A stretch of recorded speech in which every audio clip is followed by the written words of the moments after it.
I mean, coming from your point there, a lot of people have even said it's not even necessarily the punishment, it's the actual prosecution. I mean, this government was voted in on one of the strong points that they got voted in for was their fight against corruption. It's a year and a half down the line. I don't know that we'll have one single person who's been successfully sort of prosecuted and sent to jail or whatever it is. And you now wonder, are we not focusing on the wrong thing?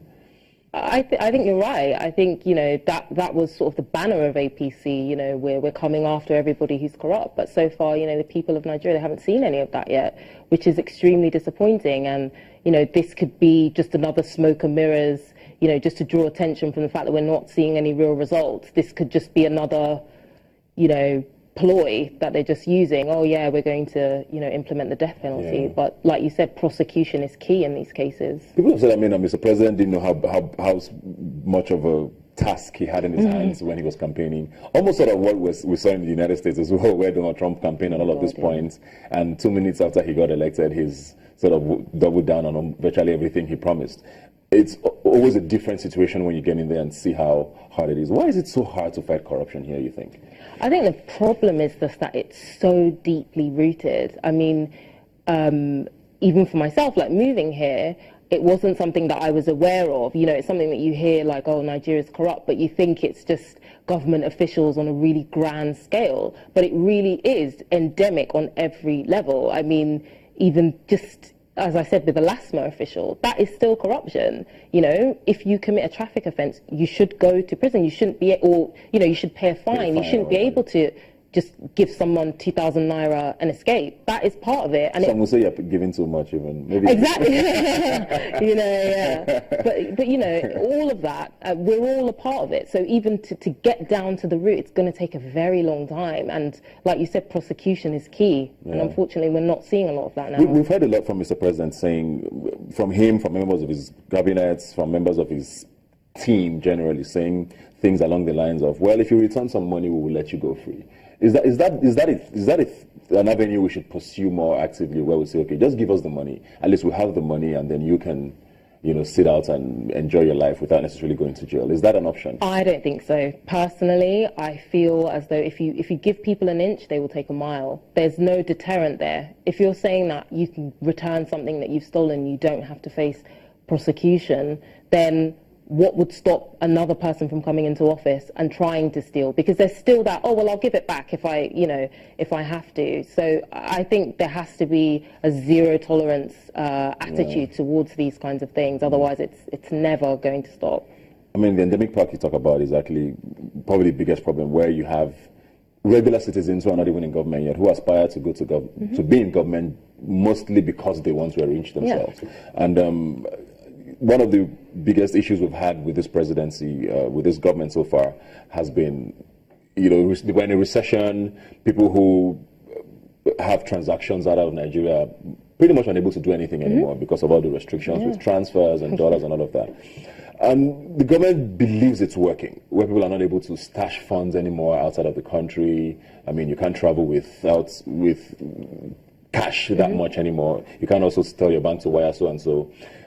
Are those measures, as tough as they might be now, don't you think they will pay off eventually? Things like that? I think so, but I feel like the problem is that the average Nigerian is not understanding why these measures are being placed. If somebody is a business owner and you're squeezing out of them the little that they're trying to do, just trying to run a business to survive. You know, in Nigeria, you have to provide everything for yourself. You're in water, you're in light, everything is on you. And this person is struggling. They're trying to import things and it's becoming a problem. For the big fish, you know, they'll still find a way around it, but it's squeezing middle Nigerians out. And the government is not doing a good enough job in communicating why this stuff is happening. They're not you know, we're not, as you said, we're not seeing these big fish being prosecuted. We're not seeing the results yet. So it just feels like we're being squeezed unnecessarily. Well, good luck to the government. I mean, it's been a very tough year for every single Nigerian. I don't know anybody who I've met and hasn't complained, regardless of your class in the society. So hopefully 2017 starts bringing some results, especially with regards to corruption. But finally, now let's talk Niger Delta issues. And I know that it's always a touchy issue. And a community there led by their Mayanabo, I think, they've sued Shell. in London for pollution and damage to their community and all of that. Shell, of course, has replied saying, "Well, we didn't do that. Most of the spill or the spillage happened because your people were bunkering and tapping, our pipelines and all of that." Do you think it's a winnable case? I think it is, and I'm really happy that they've gone to London to pursue that case. I mean, I read some stuff about it before saying that they didn't trust the Nigerian courts 100%, and which is why they took it to London. I think in the previous case, they won something like an $80 million settlement. So, I think it's a winnable case, and I'm glad that they've gone there to pursue it. But it does open up questions about Nigeria's court process, that it's unfortunate that, they have to take the case to London. What if they didn't have that option? The option to do that? Does that mean that the community would just stay the way it is? Yeah. But I definitely think it's a winnable case, and I'm glad they're pursuing it. But does the company have a case with what they say, do you think?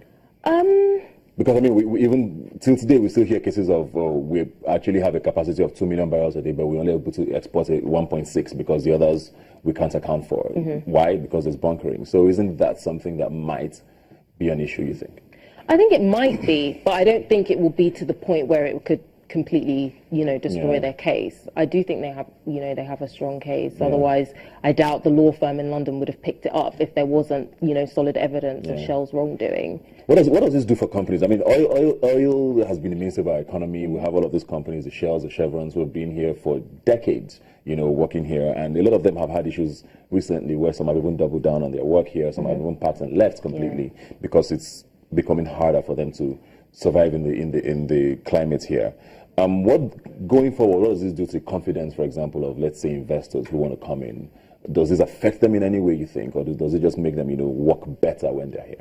I think it will instill in them a sense of responsibility, which I think people are able to come into Nigeria. I mean, the business environment is difficult, but I think they've been able to come into Nigeria and sort of get away with doing whatever they want. And now, these people are leading the example that you can't just come and, take stuff from our soil and destroy it and leave. I think it will push accountability, which is something that's necessary for foreign businesses here. Yeah. So for us, I think it's a win. All right. Thank you very much. It's been very great talking to you. We're going to go on a break now. And when we come back, we'll be talking more right here on Rubbin Minds. Please stay with us. Just